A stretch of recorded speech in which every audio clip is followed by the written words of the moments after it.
이제 4회차 CS 정규 스터디 4회차 녹화를 시작하도록 하겠습니다. 축제는 잘 즐기셨는지 모르겠네요. 자, 빠르게 시작을 해볼게요. 오늘 다룰 양이 많아서. 첫 번째로 오늘 주제가 이제 메모리 하이어르키, 이제 메모리 계층 구조에 대해서 다루게 될 건데, 여태까지 메모리에 대한 이미지가 이제 저희가 선형의 배열로서 많이 생각을 했죠. 그러니까 오타가 있네요. 하여튼 선형의 배열로서 어떤 글귀가 좀 얇네.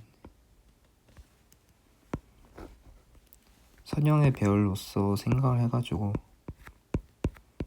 여기 임의로 접근이 가능한 그런 형태를 많이 생각했죠. 한마디로 이제 C 언어의 배열과 사실상 동일시한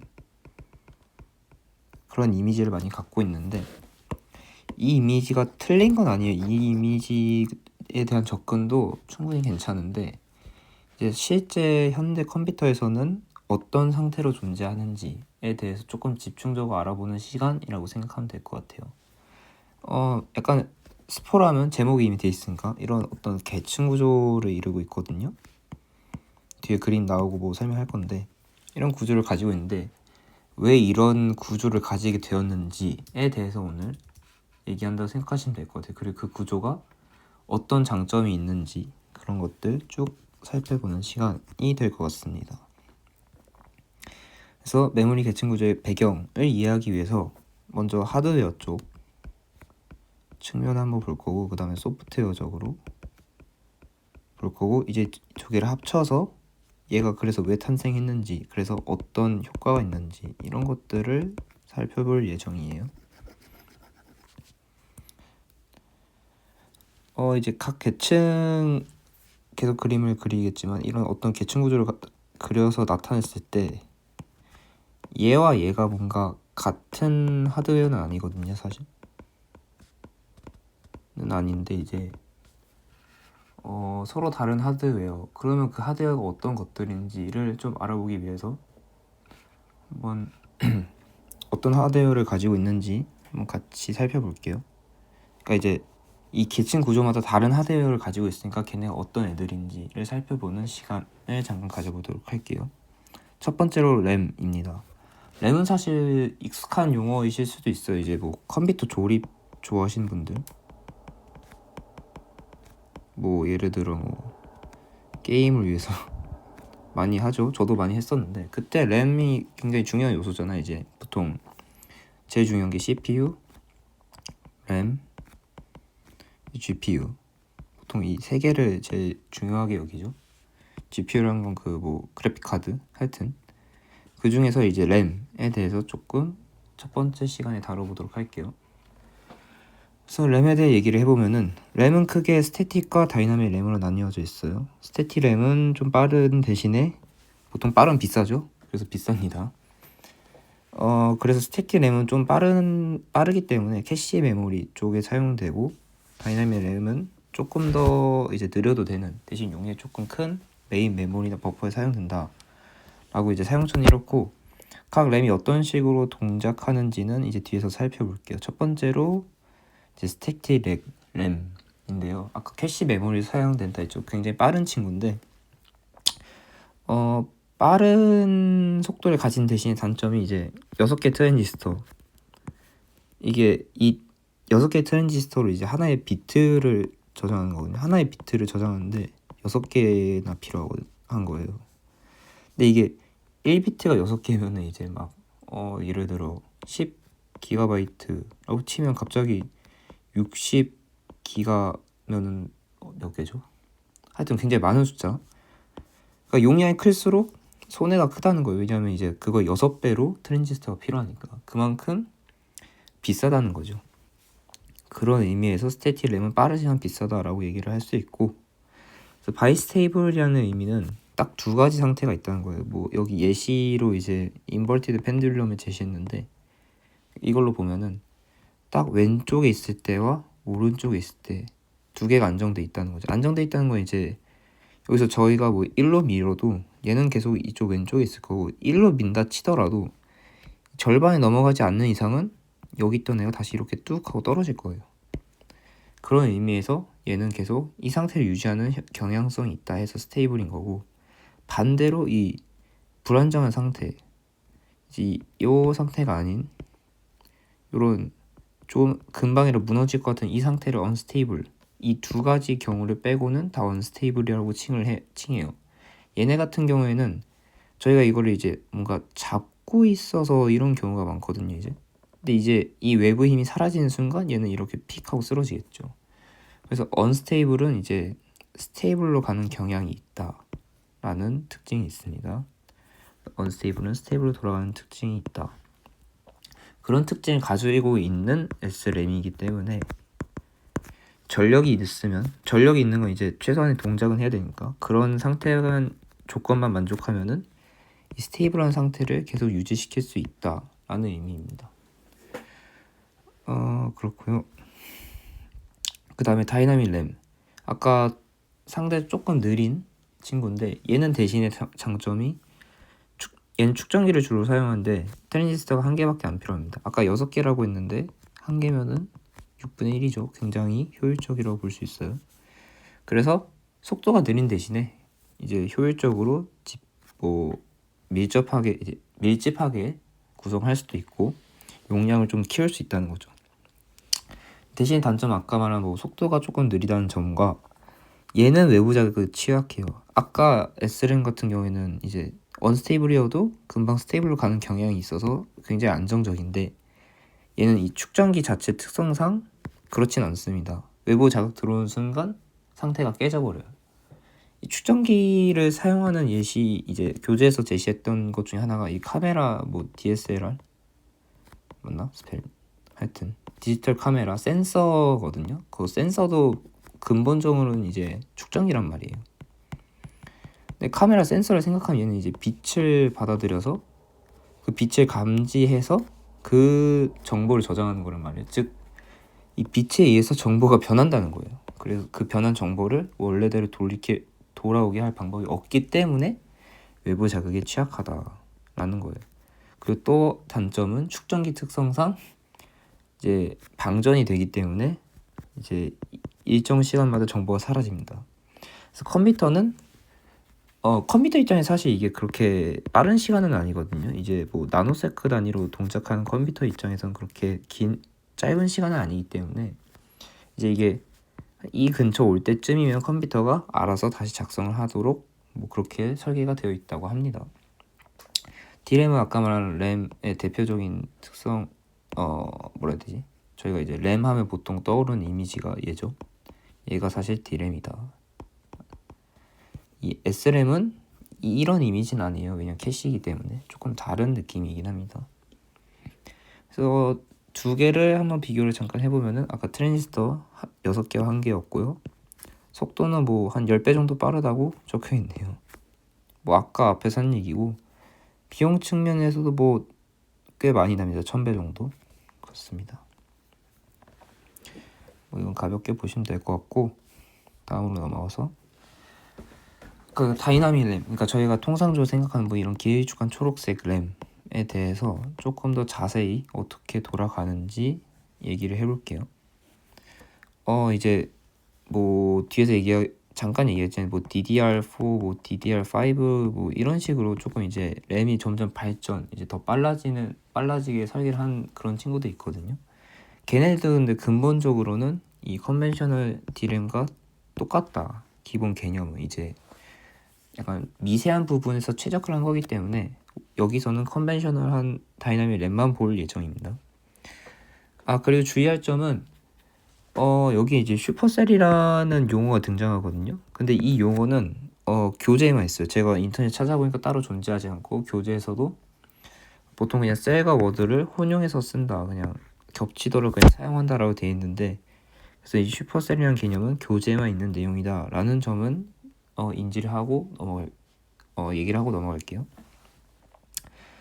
D램의 구조에 좀 더 얘기할 건데, 이제 D램은 슈퍼셀은 셀로 이루어져 있다. 그러니까 이제 이렇게 돼 있다는 거죠.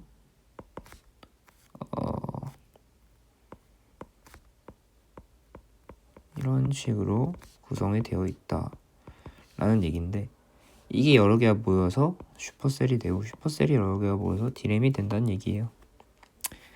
D개가 있고 이 슈퍼셀이 W개 셀로 되어 있을 때 이 셀 하나는 1비트를 저장한다 했죠. 그럼 총 D 곱하기 W만큼 비트를 저장하겠죠. 뭐 되게 당연한 얘기를 하고 있어요. 그리고 이 슈퍼셀은 2차원으로 이루어져 있기 때문에 R개행과 C개의 열로 이루어져서 여기에 총 저장되는 총 비트는 2개 곱이겠죠. 이것도 뭐 그렇게 어려운 얘기는 아닙니다. 그렇게 어려운 얘기는 아니고, 옆에 그림은 약간 복잡하게 생겼는데 이제 이 D램이 있다고 쳤을 때 얘에 대한 정보가 들어가고 나가는 게 있을 거 아니에요. 이제 인과 아웃이 있을 건데 얘네를 조절하는 친구들을 핀이라고 해요. 요것들이 이제 핀이라고 생각하시면 돼요. 근데 이제 그게 양방향으로 이렇게 돼 있다고 생각하시면 됩니다. 교재에선 그림으로 2개를 나타냈거든요. 이제 데이터 어드레스, 이제 말 그대로 위치에 대한 이제 인풋이 있을 거고, 그럼 그거에 대한 데이터 출력 뭐 또는 인풋 그런 걸 담당하는 핀이 또 있는 거고요. 여기 예제에서는 어드레스를 담당하는 그 핀은 2비트를 사용하고 데이터를 담당하는 핀은 8비트를 사용하고 있어요. 이제 2비트를 사용하는 이유는 여기에 총 행과 열이 이제 0에서 3까지거든요. 이 0에서 3을 표현하는데 2비트면 충분하기 때문에 2비트로 구성이 되어 있어, 어드레스가. 그러면 이제 그러면은 로우랑 컬럼을 한 번에 나타낼 수 없지 않나요? 인데 맞습니다. 그래서 이걸로 이제 주소를 정확히 찾는 방법은 처음에는 로우를 검색하고 그 다음에 컬럼이 입력이 됩니다.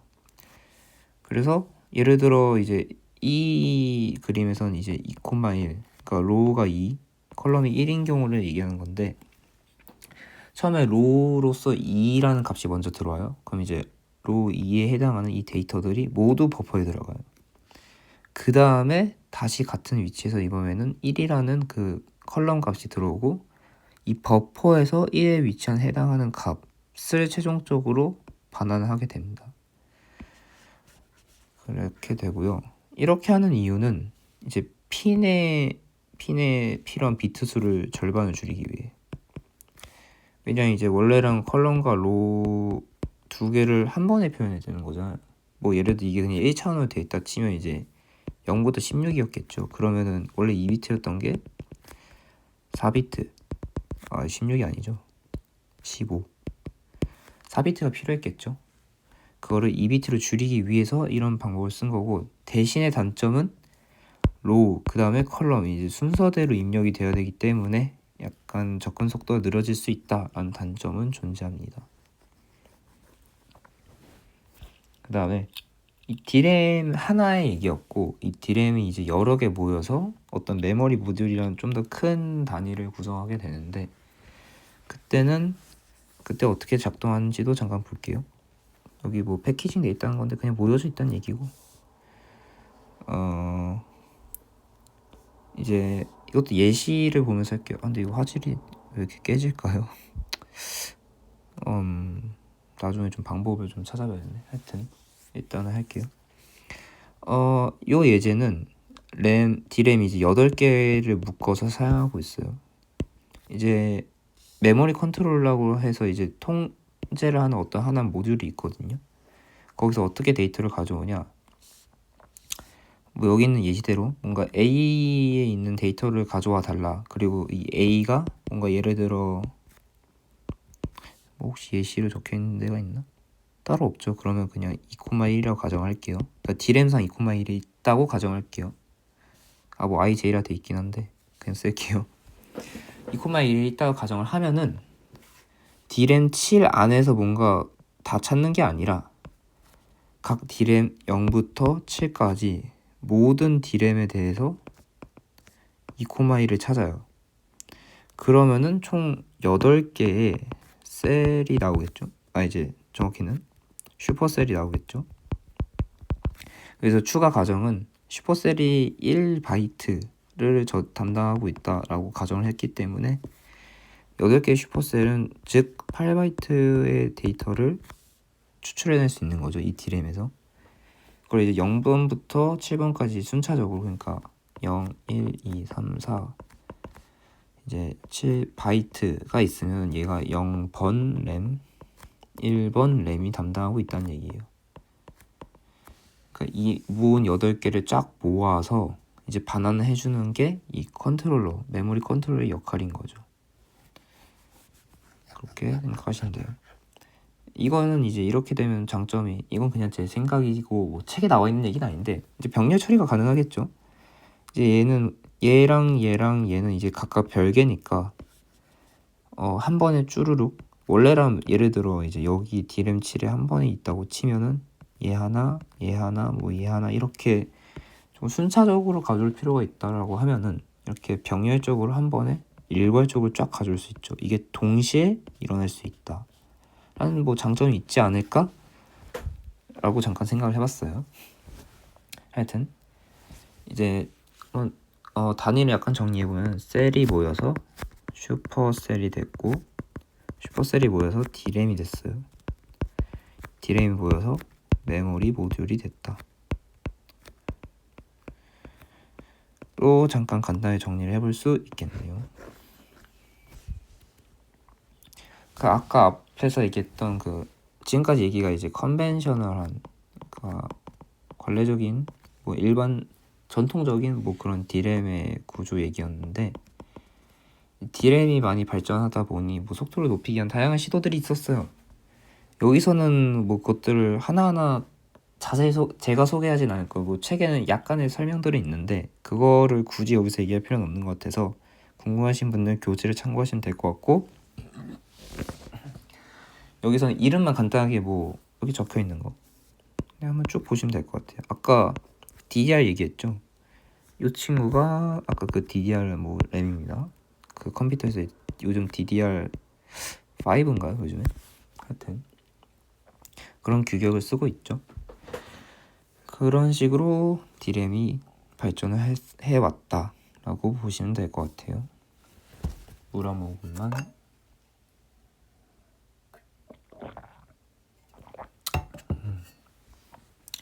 아까 처음에 얘기했듯이 D램은 메인 메모리로서 많이 이용이 되고 네, 갑자기 D램만 얘기했네. 뭐 S램은 뒤에서 한번 다루겠지만 캐시로서 많이 이용이 돼요. 그렇게 두 개가 다뤄왔고, 그 다음에는 이제 CPU와 메인 메모리. 그러니까 메인 메모리에 D램을 이루어져 있으니까 CPU가 이제 D램이죠. 얘네 둘이가 어떻게 이제 데이터가 왔다 갔다 하는지를 간단하게 한번 볼게요. 간단하지 않고 하여튼 볼게요.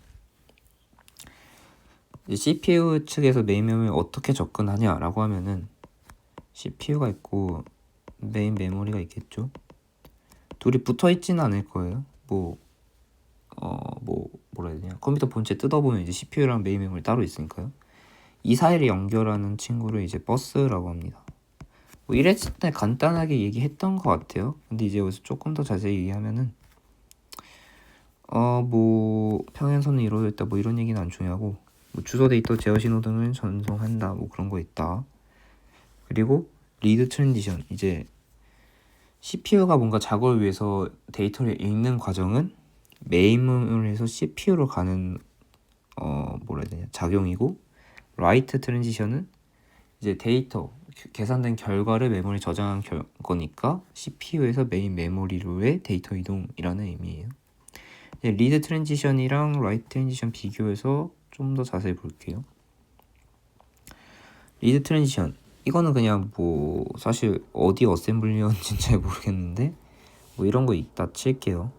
그러니까 뭐 교재 설명은 A 주소에 있는 데이터, 그러니까 예를 들면 뭐 포인터라고 치면은 포인터 A가 가리키는 그 데이터가 있을 거 아니에요. 얘를 렉스로 옮긴다. 여기서 렉스는 레지스터입니다. 즉 CPU죠. CPU를 옮기겠다. 그런 명령어가 수행되었을 때 어떤 작용이 일어나느냐 라고 했을 때 세 단계로 이루어진다는 겁니다. 첫 번째로 A의 주소, 이제 메모리 그쵸. 메모리에서의 그 주소, 메모리 상의 위치 주소를 시스템 버스로 옮기게 됩니다. 그 보면 여기서 메모리 버스를 거쳐서 시스템 버스로 가게 돼요. 그 중간에 I/O 브릿지가 처리를 해줍니다. 시스템 버스로 옮겨지고 CPU에서죠. 그건 반대네요. CPU에서 이렇게 넘어가는 거겠죠. 이 시스템 버스를 통해서 이제 외부로 I/O 브릿지로 넘겨주고 I/O 브릿지가 잘 변환을 해주면은 메인 메모리가 그 위치를 받습니다. 그러니까 A의 위치를 받아요. 그럼 그 A의 위치를 받았으니까 그 위치에 존재하는 데이터를 접근할 수 있겠죠. 그 데이터를 읽어서 다시 메모리 버스로 작성을 해줍니다. 그럼 그 메모리 버스 신호는 I/O 브릿지를 거쳐서 시스템 버스를 통해서 CPU로 들어가게 돼요. 오케이, 그러면은 CPU가 이 시스템 버스의 그 신호를 읽어가지고 데이터를 이제 가져오겠죠. 그리고 그걸 원래 목적인 레지스터에 작성을 하게 됩니다. 그런 식으로 이루어져 있고, 라이트도 뭐 비슷해요. 뭐 명령어도 비슷합니다.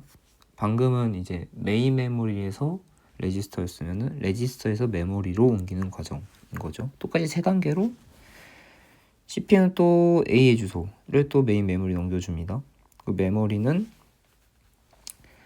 이 메인 메모리는 메모리 버스 그 해당 주소 읽어서 이제 데이터 오길 기다리고 뭐 작업을 하고 있겠죠. CPU는 그 다음에 이제 그 옮길 데이터 그 값을 시스템 버스 옮겨서 I/O 브릿지 거쳐서 메모리로 넘어가겠죠. 그걸 읽으면 이제 주소랑 뭐 데이터 아니까 잘 작성을 해줄 거예요. 그렇게 되어 있습니다. 여기까지가 이제 램 잠깐 간단하게 이제 다이나믹과 스태틱 얘기를 해봤고요. 이 특히 D램, 그러니까 메인 메모리에서 CPU랑 둘이 어떻게 통신하는지를 간단하게 살펴보았어요. 램 같은 경우는 뭐 저희가 실제로도 중요한 부품으로 아마 감각적으로 아실 수도 있고, 또는 캐시나 메인 메모리 사용되는 그런 애다 보니 중요한 저장 장치겠죠. 아무래도 많이 쓰이는 저장 장치고 꽤 빠른 친구니까요. 그렇게 기억하시면 될 것 같고, 문제는 비쌉니다. 제가 관심을 좀 안 가진 좀 돼가지고 요즘 가격 잘 모르겠는데, 뭐 4기가인가? 4기가짜리가 아마 요즘에 만원? 많이 싸지긴 했네요. 근데 이제 이거는 D램이죠. 상대적으로 싼. S램 같은 경우에 이제 CPU에 붙어 있는 친구인데, 사실 안 팔기도 하지만 꽤 많이 비싸죠. 아무래도 CPU 이제 컴퓨터 가격이 오르는 주범 중 하나가 CPU니까. 하여튼 이 램에다가 이제 모든 데이터, 아까 뭐 끼케야 이제 요즘 제 마지막 기억은 64GB가 뭐 최대였던 것 같은데, 이 안에 모든 걸 담을 수는 없잖아요. 뭐 당장 저희 그냥 컴퓨터만 봐도 256기가가 기본이고, 보통 컴퓨터 기준 512도 요즘에 조금 우습죠. 그런 실상에서 64GB는 어림도 없다. 그러니까 즉 램으로만으로는 데이터 저장을 할 수가 없다. 용량이 큰 뭔가 다른 장치가 좀 필요하다 해서 얘기할 친구가 이제 디스크. 대표적인 애가 이제 하드디스크랑 SSD가 있죠. 일단 두 개를 자세하게 여기서 풀진 않을 거예요. 뭐 메모리만큼 뒤에 다른 내용이 연관된 건 아니어서, 왜냐면 뒤에서 캐시 얘기할 때는 이제 메모리가 좀, 그러니까 램 얘기가 조금 나올 수 있는데, 얘네랑은 조금 거리가 멀다 보니 여기서는 얘네 얘기를 하진 않고 좀 더 포괄적으로 큰 그림 상에서만 얘기하고 좀 넘어갈 것 같아요.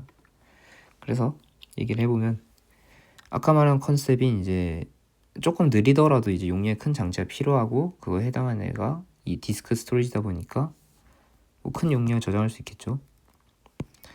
얘네 같은 경우에는 앞에서는 이제 시스템 뭐 버스랑 메모리였나요? 그렇죠, 메모리 버스. 얘네를 통해서 이제 뭐 이동이 일어났다면은 이제 또 다른 친구, 이제 I/O 버스라는 친구가 있습니다. 뭐 다 버스긴 한데 이제 어디에 붙냐에 따라 그냥 구분을 한 것뿐이죠. 하여튼 그렇게 I/O 버스를 통해서 연결이 된다. 하지만 아이오버스의 이제 특징이라고 하면은 적혀 있듯이 CPU에 종속적이지 않아요. 아까 이 그림 잠깐 다시 보면은 CPU와 직접적으로 연결돼 있고 메모리에 직접적으로 연결돼 있거든요. 아이오 브릿지 포함해서. 그렇기 때문에 CPU에 영향을 받는다라고 생각하시면 돼요. 좀 CPU에 특화될 수밖에 없다. 하지만 아이오버스는 뒤에 그림 아마 있을 텐데 이 아이오 브릿지랑만 연결이 되면 되기 때문에 CPU와는 조금 무관하게 돌아갈 수 있다. 상대적으로 뭐 포괄적으로 다루다 보니 속도가 조금 느려질 수 있지만 다양한 장치 연결할 수 있다는 장점이 있다는 거죠. 뭐 이제 유명한 걸로는 USB 있고요. 그래픽 카드들 있습니다. 얘는 아마 제가 네트워크였나? 그랬을 거예요. 하여튼 그런 다양한 장치를 연결할 수 있다. 뭐 여기에는 안 적었지만 뭐 키보드, 마우스도 포함입니다. 걔는 더 엄연한 I/O 장치죠. 그런 애들을 연결할 수 있다. 그래서 보면은 이제 I/O 포트 여러 개 연결할 수 있는데 그 중에 I/O 포트로 이제 특정 장치를 특정해요. 그러니까 예를 들어 하드디스크는 뭐 0xA0 뭐 이런 주소로 특정을 딱 짓겠다. 그래서 CPU가 하드에 명령을 내리고 싶으면 열로 명령을 전달하면 된다. 이런 컨셉이에요. 그런 컨셉 위에 존재하는 게 이제 I/O 포트이고 이제 CPU가 I/O 포트를 통해서 리드 인스트럭션 이제 나한테 데이터를 가져와 라는 명령을 줬을 때 세 가지로 나뉘어진다는 얘기입니다. 첫 번째로는 이제 리드를 시작하라는 명령어를 당연히 이제 너가 이제 읽어라는 명령을 당연히 줘야겠죠. 이제 거기에 추가로 간섭할 수 있는 매개 변수라는 얘기가 있는데 이게 이제 인터럽트 간섭 얘기거든요. 얘가 엄밀히는 이제 8장에 이제 예외 처리 뭐 그쪽에 나온다고 책이 있어요. 근데 그때 원래 커리큘럼인지 다룰 수 있을지 없을지 약간 미지수이긴 한데 하여튼 지금은 주제 벗어났기 때문에 그냥 간섭하는 뭔가 신호를 준다, 같이 준다 정도로만 언급하고 넘어갈게요. 하여튼 첫 번째로는 이제 읽어라, 읽는 걸 시작해라 라는 명령을 전달한다는 얘기고 읽는 걸 시작하는데 그럼 어디를 읽냐 라고 할 테니까 여기를 읽어라 라고 이제 명령어를 전달해 준다는 거예요. 로지컬 블럭은 이게 그 디스크 조금 상세 설명에서 나오는 건데 자세한 내용은 교재를 좀 참고하시고 그냥 데이터 구역이라 생각하시면 돼요. 뭐 데이터 이렇게 여러 개 있을 텐데 그제 뭐 이 하나 여기를 읽어달라 뭐 그런 명령어 정도로 생각하시면 돼요. 그러니까 한마디로 읽을 위치를 줬다 라고 생각하시면 됩니다. 읽을 위치를 줬으면은 이걸 어디다 저장하는 데가 나올 수 있으니까 그 어디다 저장하는 데에 해당하는 메인 메모리 주소를 전달해줘요. 그럼 이걸 다 전달해주고 나서 이제 디스크는 열심히 읽겠죠. 그럼 CPU는 그동안 뭐하냐? 놀지 않고 다른 작업을 합니다.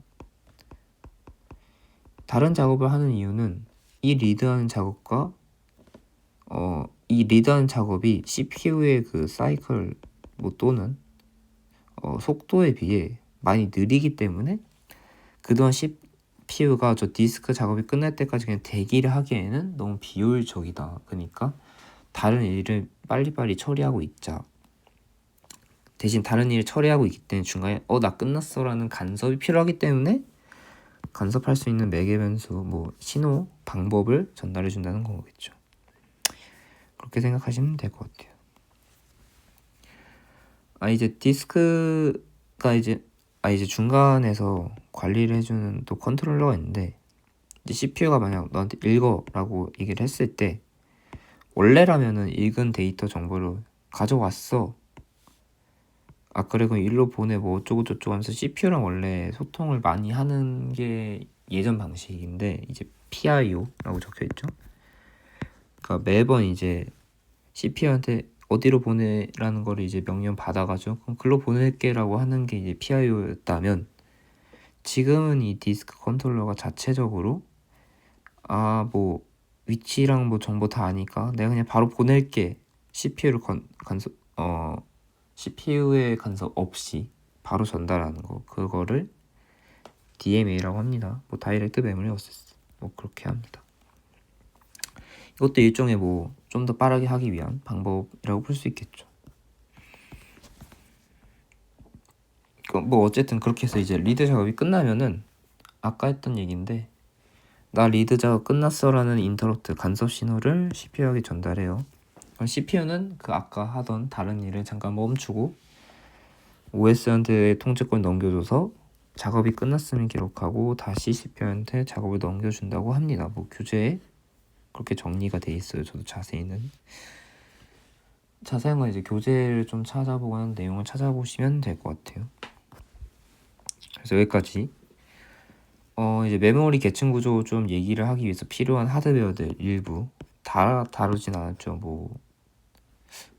뭐가 있을까요? 또 레지스터 얘기도 안 했고 사실 뭐 I/O 장치들 자세히 얘기 안 했는데 하여튼 일부만 핵심적인 애들만 얘기를 해봤어요. 여기서 얻은 결론 아닌 결론을 얘기하면은 빠를수록 작고 비싸요. 그러니까 한마디로 효율이 나쁘다는 거죠. 어떻게 보면 효율이 나빠요. 뭐 속도랑 비교를 해보면 더 빠르게 할 수 있지만 용량도 작아지고 가격도 비싸진다. 그럼 이제 빠른 걸로 모든 걸 채울 수 없으니까 뭔가 대책이 필요하다라는 생각이 들기 시작하죠. 그런 점들 보완하기 위한 방법이 이제 메모리 계층 구조라는 거예요. 하드웨어 측면에서 좋아, 뭐 맨 밑에 있는 거 좀 용량 크고 대신 느려, 그 위는 용량 조금 더 작지만 조금 더 빨라, 뭐 이런 식으로 쌓여 가겠네라는 생각이 살짝 들어요. 근데 이제 그거를 이제는 하드웨어였다면 소프트웨어 측면에서는 이게 왜 필요하냐라는 거를 이제 그 다음에 살펴보도록 할게요. 보면은 로컬리티라는 개념이 등장합니다. 뭐 데이터 are nearby라고 제가 적었는데 여담이지만 데이터는 복수형입니다. 그래서 이건 오타가 아니에요. 단수형은 데이텀인가? 그렇습니다. 뭐 이게 뭐 헷갈려가지고 뭐 논란이 좀 있는 것 같긴 한데 어쨌든 전 복수형이라 생각하고 R이라 적었어요. 잡담이었고 로컬리티라는 개념이 등장하는데 로컬리티는 이제 프로그램이 이제 쭉 진행되면서 어떤 데이터에 대한 접근이 있을 거예요.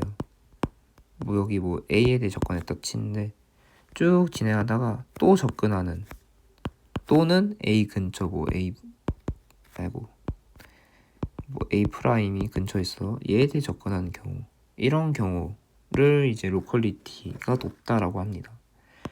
그러니까 말 그대로 지역성, 그러니까 이 지역만 계속 이제 로딩을 하고 리딩을 하고 하는 거죠. 그런 의미입니다. 이 잘 작성된 프로그램은 이 로컬리티가 높다라는 특징을 가질 확률이 높아요. 근데 이게 왜 그런 경향성이 있는지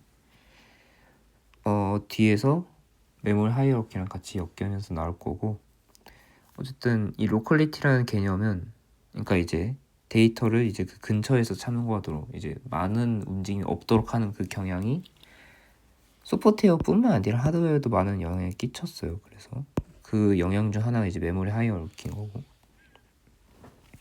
그 로컬리티는 두 가지로 나뉩니다. 이제 템퍼럴과 스페이셜 뭐 로컬리티로 나뉘는데 이제 템퍼럴 로컬리티가 높다는 것은 이게 약간 말이 두 개 헷갈리거든요. 그림을 얘기하면은 A라는 어떤 메모리상의 주소가 있어요.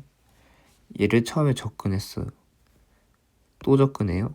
또 접근해요. 또 접근해요. 정확히 A에만 접근하는 거를 템퍼럴 로컬리티가 높다는 거고, 반면에 굿 스페이셜 로컬리티는 A가 있고 A 프라임 있고 A2 프라임 등등등 이렇게 좀 붙어 있는 거예요.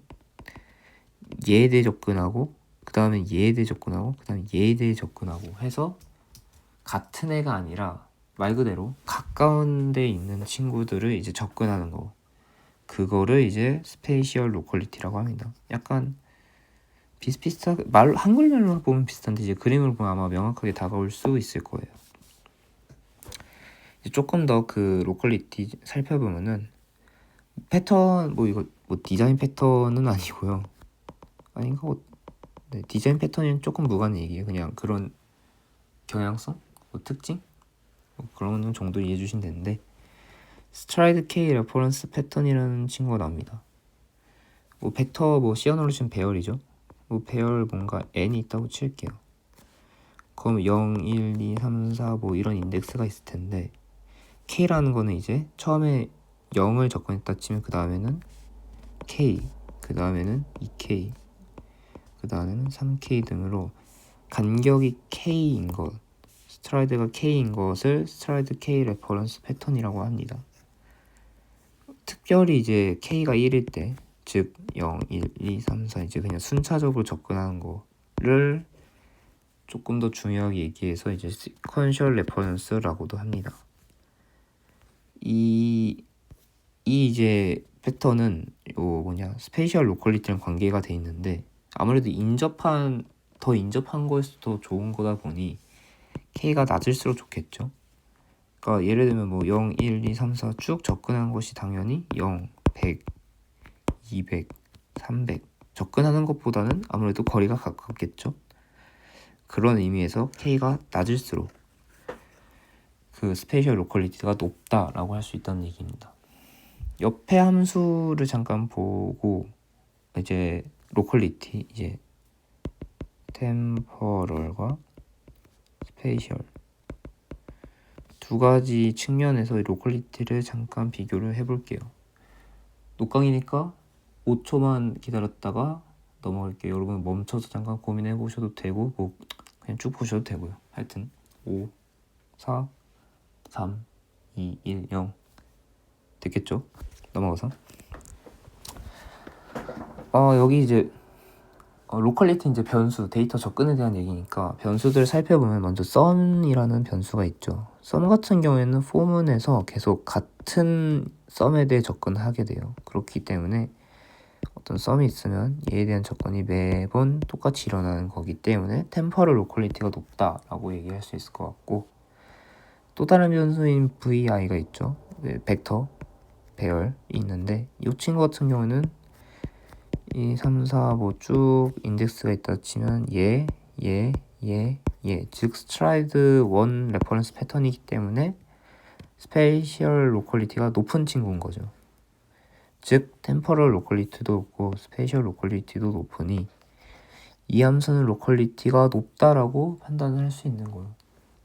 보면 지극히 그냥 뭐 특별한 트릭 없이 정말 단순한 많이 볼 수 있는 흔한 코드죠.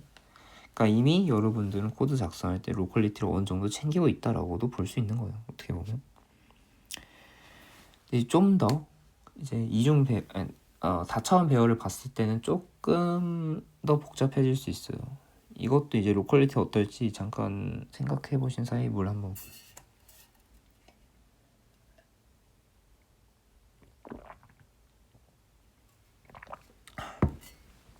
자, 고민을 멈추고 충분히 했다고 생각하고 또 쭉쭉 넘어가 볼게요. 보면은 두 코드가 다른 코드입니다. 보면은 제 주소로 달아놨는데 I 먼저 순회하냐 J 먼저 순회하냐의 차이를 가지고 있어요. 그 점을 유의해서 보시고 다만 뒤에 안 적어놨구나. 그래서 로컬리티 비교해보면은 이 친구 같은 경우에는 IJ인데 이제 J가 먼저 쭉 돌고 그 다음에 I가 변해요. 요 같은 경우는 이제 I가 먼저 변하니까 이제 이렇게 되겠죠. 약간 그림으로 표현하자면. 근데 이제 이게 C 소스 코드다 보니까 생기는 이제 로컬리티 차이인데, C 언어는 배열을 이제 M이라고 있다고 쳤을 때 뭐 0부터 N-1, 0부터 N-1이 있을 때 C 언어 내부적으로 요 다음 주소는 여기입니다. 이 다음 주소는 여기고, 즉 두 번째 인덱스를 먼저 쭉 거치고 그 다음에 첫 번째 인덱스가 증가하는, 그러니까 저희가 통상적으로 생각하는 뒤에 인덱스부터 늘리는 방식이 로컬리티가 더 높습니다. 왜냐하면은 이 간격이 이때는 똑같지만 만약에 이거를 이렇게 볼 때는 이 n만큼 이제 차이가 나겠죠. 매번 m 차이 나고 1 차이 나고 이제 여기서 이렇게니까 그걸 얼마 차이 날까요? 2m? 뭐 2m 정도 차이 나려나?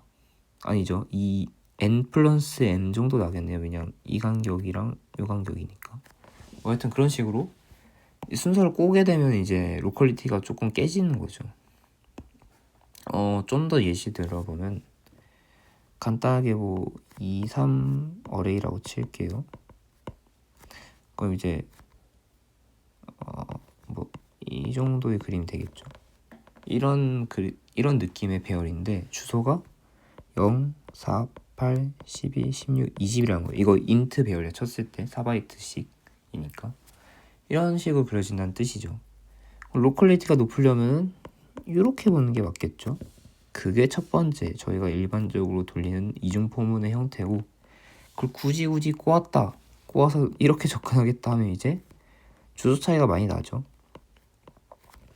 그렇기 때문에 로컬리티가 얘가 좀 더 높다라고 결론을 내릴 수 있을 것 같아요.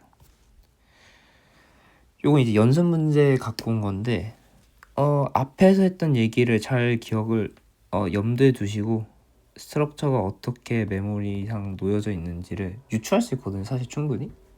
그냥 배열에서 인트 예시 들었는데 인트가 그냥 구조체로 바뀐 것 뿐이라서 한 5초 3초? 3초만 멈췄다가 얘기를 해볼게요. 3, 2, 1. 자, 고민해봤을 거라 생각하고 얘기를 해보면 일단 조금 분석을 해볼게요. 이 두 개, 문제를 안 적어드렸군요. 아차. 문제 100원 아니에요. 이 A라는 이제 포인트에 대한 정보를 주고 그 포인트들의 배열에 대해서 이제 순회 접근을 할 거예요. 접근하는 방식이 조금씩 다르거든요. 그러니까 정확히는 초기화를 하는데 어쨌든 접근을 하는데 그 접근하는 방식이 조금씩 달라요, 보면은. 근데 결론적으로 이제 하는 행동은 PN을 모두 0으로 초기화하는 작업이에요. 클리어 말 그대로. 그 작업에서 어떤 친구가 로컬리티가 높냐, 그럼 로컬리티를 비교하는 문제인데, 다시 3초를 드릴게요. 혹시 안 듣고 뭐 어쨌든 아닌가? 3, 2, 1. 하여튼 얘기를 해보면 이제 하나하나씩 좀 볼게요. 일단 이 P 배열이 어떻게 구성이 되느냐를 좀 볼까요? 기본적으로 일단 배열이니까 포인트 하나, 그 다음 포인트 하나, 뭐 이렇게 쭉 갈 거예요. 일반적인 그냥 배열처럼. 이 포인트 안에 뜯어보면은 또 뭐 X 발음 어떻게 하지? XS 뭐 그런 두 개의 배열이 내부적으로 있어요. 즉 벨 0, 1, 2가 있을 거고, 그 다음에 ACC 0, 1, 2가 있을 거예요. 이 한 뭉탱이들 그리고 또 다음 뭉탱이들이 있을 거예요.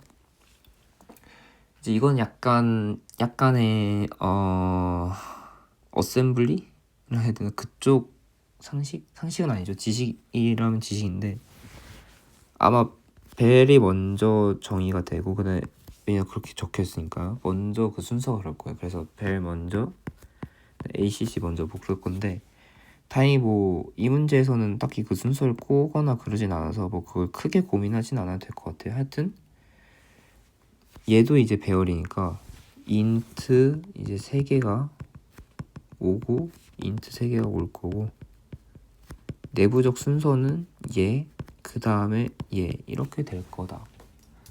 즉 제일 그냥 저희가 문제 안 보고 효율적인 거 꼽으라 하면은 벨 먼저 쫙 보고 ACC 그 다음에 쫙 보고 이거를 n번 반복하는 그런 클리어 함수가 제일 로컬리티가 높다라고 볼 수 있어요. 그게 해당하는 친구가 이제 C번 아니죠, B번이죠. 벨 먼저 하고 그 다음에 ACC 쭉 하고 그렇게 P 하나를 하고 그걸 n번 하는 얘가 제일 높다라고 볼 수 있을 것 같고, C는 약간의 문제가 이 포인트 간의 로컬리티는 좋은데 내부적으로 이제 이렇게 접근을 하고 있는 거죠. 그래서 약간은 뭐 그냥 평타, 얘는 굿, 얘는 그냥 엉망. 어떤 케이스냐면은 포인트 간의 로컬리티도 어떻게 보면 안 지킨 거예요. 보면은 우선순위가 제일 먼저예요.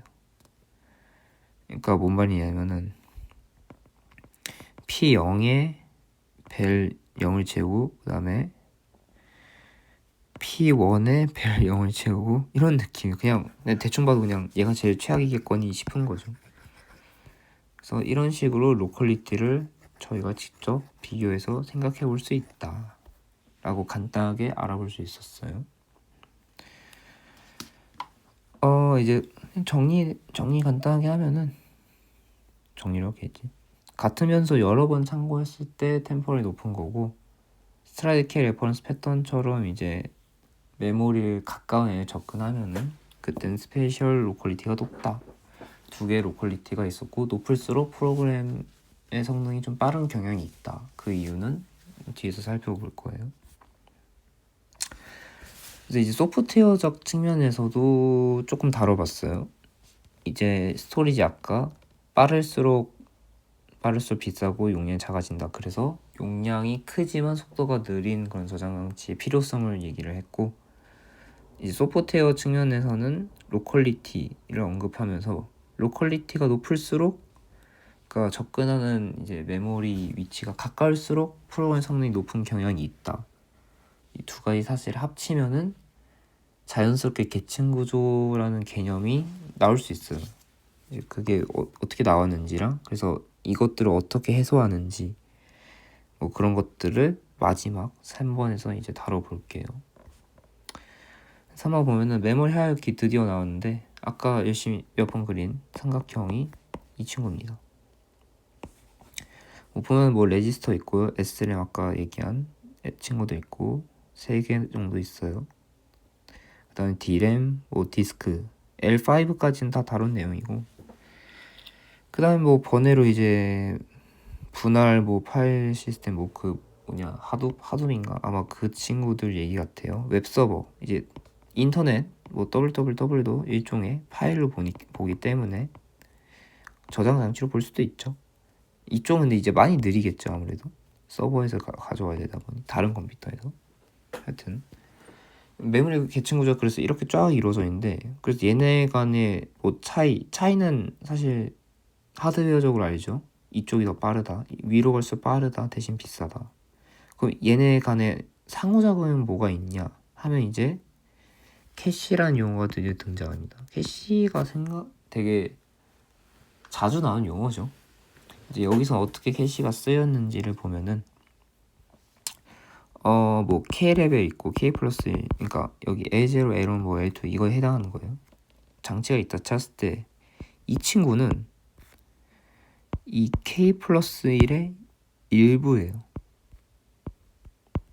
일부를 캡처를 딱 한 상태라고 생각하시면 돼요. 뭐 스테이징 에리어, 뭐 Git에도 비슷한 용어가 있죠. 스테이징. 하여튼 이 상태 그대로 가져와가지고 얘가 더 빠르다는 점을 이용해서 어떤 CPU가 뭐 데이터를 원했을 때 원래는 이렇게 가야 되지만 얘한테 가서 인내해서 얘한테 바로 읽어오는 거죠. 이러면 얘가 훨씬 빠른 저장 장치다 보니 빠른 속도 안에 해결을 할 수 있겠죠. 그런 개념입니다. 그래서 캡처해 둔다는 얘기고, 다시 얘기했을 때 이렇다. K랑 K 플러스 1 있을 때 얘가 화살표를 어디다 둬야 될까요? 캐시 역할을 해준다 라고 보시면 되겠습니다. 이 얘기를 하기 위해서 하드웨어, 소프트웨어 얘기를 줄줄이 했던 거죠. 아이고. 그래서 계속 살펴보면 정확히 캐싱을 어떻게 하냐라는 얘기를 이제 하게 될 건데, 이제 데이터를 덩어리에 나눕니다. 그 덩어리 단위로 이제 캐싱이 될 거고요. 캐싱을 그 같은 덩어리로 이제 그대로 가져와야 되다 보니 K와 K 플러스 1 간의 이 블럭 데이터 덩어리의 크기는 같아요. 하지만 주의할 점은 얘네가 같다고 해서 뭐 K-1, K-2 얘네 간의 간격이 같지는 않아요. 보통 이 간격이 이제 레벨이 이제 하위로 내려갈수록 이 사이즈가 커지는 경향이 있습니다. 왜냐하면은 내려갈수록 이제 속도가 느리기 때문에 한 번 전달할 때 좀 효율적으로 전달할 수 있도록 하기 위해서 사이즈가 커지는 경향이 있어요. 뭐 또는 다른 이유로는 위로 갈수록 사실 용량이 적으니까 왜 안 돼? 올라갈수록 이제 사이즈가 작다 보니 많은 데이터를 이제 스테이징 할 수는 없는 거죠. 사실 그런 점도 있고요. 그래서 K는 K 플러스 1 데이터의 어떤 부분 집합, 서브셋을 들고 있다 라고 생각하시면 돼요. 옆에 그림 예시로 보면은 K 플러스 1이고 여기서 4, 9, 14, 3이라는 이 4개의 블록들을 K가 저장하고 있죠. CPU에서 만약에 나 K 플러스 1에 네 번째 블록 원해 라고 했을 때 K에서 나 있어 해가지고 더 빨리 전달해 줄 수 있다는 거죠. K 플러스 1이 아님에도 불구하고 K에서 먼저 선제적으로 전달해 줄 수 있다. K 플러스 1보다 더 빠르게 라는 게 이제 메모리 계층구조의 핵심인 거예요. 여기서 데이터가 어떻게 흘러가는지, 어떻게 CPU에게 빠르게 전달하는지에 대한 핵심은 방금 말한 캐싱에 있다는 얘기입니다. 이제 부분 집합이잖아요. 이제 그림을 이렇게 그릴까? 뭐 대충 이렇게 스테이징 하고 있는데 이게 항상 K 플러스 1에 대한 요구가 K에서 해결되지 않겠죠. 일부는 오케이겠지만 없네 하고 이제 쭉 내려가서 이런 경우가 있겠죠. 그 이전 단계에서 해결되면 이제 캐시가 이제 힛 맞았다 인 거고 틀리면 이제 미스 틀렸다 라는 느낌이 되는 거겠죠. 미스가 발생했을 경우 힛인 경우는 이제 별 문제가 없는데 미스가 발생했을 경우 로컬리티가 높다라고 생각하기 때문에 그 미스가 된 데이터에 대한 접근이 추후에 일어날 거라고 예측을 할 수 있단 말이에요. 그럼 얘를 이제 올려주는 게 좋겠죠. 아무래도 왜냐하면 추후에 로컬리티 때문에 또 접근할 수 있겠는데 라는 생각이 드니까요. 그래서 미스가 발생하면은 해당 데이터를 그 위 단계 저장 장치에 캐싱을 하게 됩니다. 그럼 이제 기존에 있는 왜냐면은 여기 없는 정보를 여기다가 옮기는 거다 보니 기존에 있던 정보를 덮어씌우는 과정이 생길 수 있겠죠. 그걸 이제 replacing 또는 revisiting the block 이라는 그런 표현을 쓰고 덮어 씌워진 그 블럭은 빅팀 블럭이라고 해요. 피해자 블럭인 거죠. 이제 삭제된. 이 삭제되는 블럭을 결정하는 방법은 캐시 폴리시에 의해 결정되는데 뭐 다양하게 있다고 해요. 그것도 이제 살펴볼게요. 그러니까 이제 미스 힛인 경우에 사실 별 문제가 없으니까 미스가 어떤 종류들이 있는지 한번 쭉 살펴볼 거예요. 첫 번째로는 콜드 미스. 뭐 차가운 미스인데 왜 차가운이라는 비유가 있냐면 혹시 뭐 콜드 스타트라는 표현도 아시나요? 이게 이제 뭐 AWS인가? 뭐 그쪽에서도 이제 처음 시동할 때는 이제 조금 오래 걸린다. 뭐 그런 의미에서 있는데 비슷한 얘기예요. 그러니까 처음 이제 딱 프로그램이 구동됐을 때, 즉 데이터 접근이 없었을 때, 그냥 그 전에 애초에 없었을 때, 그럼 캐싱이 하나도 안 돼 있죠, 당연히. 캐싱이 일어났다는 거는 메모리 접근이 그 전에 있었다는 얘기인데 접근이 아예 없었으니 캐싱도 안 이루어져 있겠죠. 그래가지고 K레벨 장치가 비어있을 때 발생해요. 지금 상황을 보시면 알겠지만 별로 이게 막 일반적인 상황은 아니죠. 이제 처음 시동할 때만 생기는 일이니까.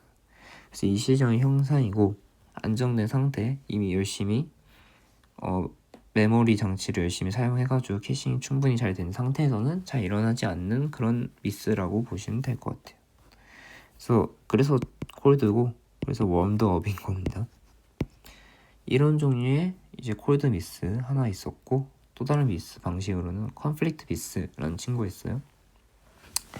아까 블럭을 이제 덮어씌우는 경우가 생긴다 했죠. 그 덮어씌우는 방법은 그 정책에 의해서 변한다 했는데 그 정책에 의해서 미스가 발생하면은 그걸 컨플릭트 미스라고 합니다. 예시로 이런 예를 들었는데 K 플러스 1에서 블럭의 주소가 막 인트 뭐 그냥 정수형이라 간단하게 생각했을 때 0, 1, 2, 3, 4, 뭐 5, 6, 7 뭐 쭉 있겠죠. 근데 그 중에 딱 저희가 정책을 정하길 그래서 모드 4를 한 값에다가 저장을 하겠다. 즉 모드 4는 이제 0, 1, 2, 3밖에 없겠죠.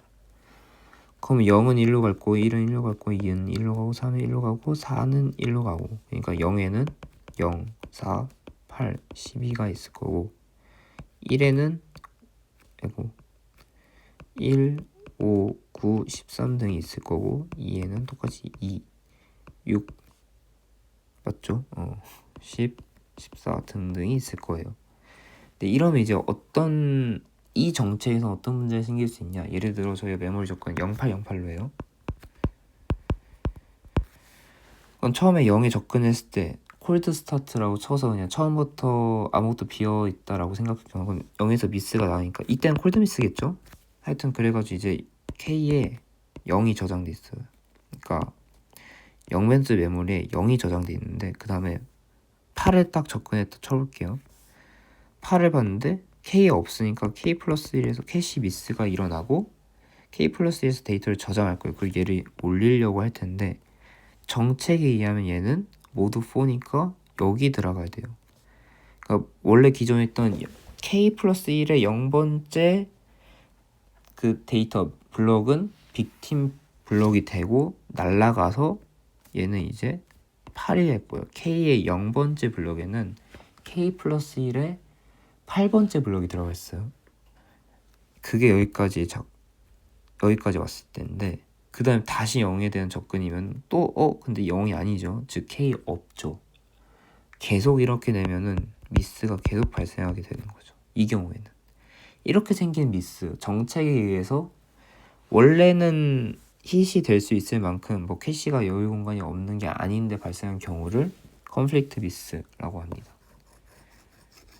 그 용량이 충분히 크긴 해야 돼요. 그러니까 지금 저희가 K에는 0만 고려를 했는데 이제 이런 경우만 고려했는데 실제로는 한 블럭만 처리하진 않겠죠. 1, 2, 3이라는 블럭 아까 그리드 했고, 그러니까 원래 여유 공간이 있는데 또 불구하고 미스가 나는 거, 그게 정책 때문에 나왔고, 그러면은 그때 컨플릭트 미스라고 한다 라고 결론을 정리할 수 있을 것 같아요. 그 다음에 아마 마지막 미스일 텐데 캐퍼시티 미스라는 친구가 있어요. 얘 같은 경우에는 배열을 떠올리시면 아마 편할 것 같아요. 배열 같은 경우 이제 붙어 있잖아요. 뭐 VN 해서 0, 1, 2, 3, 4 인덱스에 대해 쭈르륵 이제 데이터 붙어 있을 건데, 이렇게 붙어 있는 배열을 루프로 접근하고 그 다음 접근하는 그런 프로그램 코드가 있다고 쳐볼게요. 그럼 이제 저희는 약간 캐싱을 이렇게 하고 싶죠. 이 VN이라는 전체를 K에다 올리고 싶은 마음이 있을 거예요. 근데 이게 너무 큰 나머지 막 얘가 100만이어가지고 이거 블럭 여러 개 쪼개서 올리려 해도 K에 안 올라가는 거예요. K 용량 자체가 부족해서 좀 더 숫자 좀 더 구체적으로 쓰면은 K는 블럭 100개까지만 돼요. 이제 얘가 3개 단위로 한 600개 배열을 지금 참조하고 있다고 치면 이건 200개 이제 블럭인 거잖아요. 다 못 담는 거죠. 그래서 발생하는 미스, 그러니까 뭐 예를 들어 꾸역꾸역 0번부터 99까지 저장했다 치면 이제 100번부터는 미스가 나겠죠. 그렇게 생기는 미스를 캐퍼시티 미스라고 합니다. 한마디로 캐싱하려는 그 내용보다 그러니까 내용이 그쵸, 등호부터 안 될 것 같아요. 이게 캐싱 정확히 할 내용이 캐시의 사이즈보다 클 때, 이때 생기는 문제다 라고 생각하시면 돼요. 이건 이제 배열 욕심을 내면 안 되겠죠. 모르겠네. 뭐 배열 이걸 뭐 쪼갠다고 저도 사실 총 크기가 바뀌지는 않을 테니 걔도 뭐 딱히 해결책은 아닌 것 같네요. 하여튼 뭐 그런 미스도 있다. 그렇게 세 종류의 미스를 살펴봤어요. 콜드 미스, 컨플릭트 미스, 캐퍼시티 미스, 이렇게 세 종류가 있다라는 거. 그리고 이제 벌써 거의 끝이네. 뭐 이렇게 캐싱 있는 거 알겠다. 근데 이거를 누가 관리하냐라는 얘기가 나올 수 있어요. 왜냐하면은 생각보다 많은 역할을 해요. 블럭 나누고 그걸 이제 L2에서 L1으로 전달하고, 이게 뭐 데이터 딱 봤을 때 이게 hit이다, 미스인데 이를 판단하는 것도 필요하고, hit이야? 그러면 그냥 넘어가, 미스야? 그러면 K에 저장해 라는 그런 은근 복잡한 역할 기능들이 있단 말이에요. 이걸 처리하는 거는 약간 허무하지만 하드웨어 소프트웨어 둘 다 할 수 있고 두 개 다 쓰는 경우도 있어요. 그 예시가 이제 교재에 잘 나와 있는데, 컴파일러가 레지스터를 관리하는 경우는 이제 소프트웨어죠. 레지스터 파일은 이제 보통 L0 캐시니까 L0 캐시를 관리하는 거, L0 캐싱을 관리하는 주체는 컴파일러다라고 생각할 수 있을 것 같고, L1, L2, LC라는 캐시는 그 캐시 안에 하드웨어 논리 여러가 있대요. 뭐 자세히는 잘 모르겠습니다. 뭐 이건 이제 전전의 분야니까 저희는 믿고 넘어갈게요. 그런 경우는 이제 또 하드웨어인 거, 이제 소프트 하드였고, 버추얼 메모리, 아마 마지막 주제가 버추얼 메모리일 것 같은데 그때 자세히 다루겠지만, 일단 그런 친구가 있다 치고 걔는 소프트웨어, OS 소프트웨어 플러스 오타 아니죠, 깜짝 놀랐네. CPU 내장, 어떤 하드웨어 두 개가 같이 작업을 한다고 해요. 뭐 교재 그렇게 적혀 있습니다. 이런 식으로 하드웨어, 소프트웨어 둘 다 쓰는 경우가 있다. 캐싱을 여러분이 직접 만질 일은 거의 없겠죠. 이걸 저희가 다 고려하려면은 머리털 빠질 것 같아요. 그래서 대부분 자동적으로 작동하도록 관리가 돼 있기 때문에 여러분은 잘 되겠거니 해서 뭐 로컬리티 잘 지킨다거나 그런 것만 조심해 주시면 될 것 같네요. 그래서 여기까지 생각보다 좀 빠르게 달려온 것 같은데, 메모리 하이어키 간단히 정리해보면 그 메모리 하이어키가 쓰이는 이유, 어떻게 보면 가장 중요한 기능 중 하나는 캐싱이죠.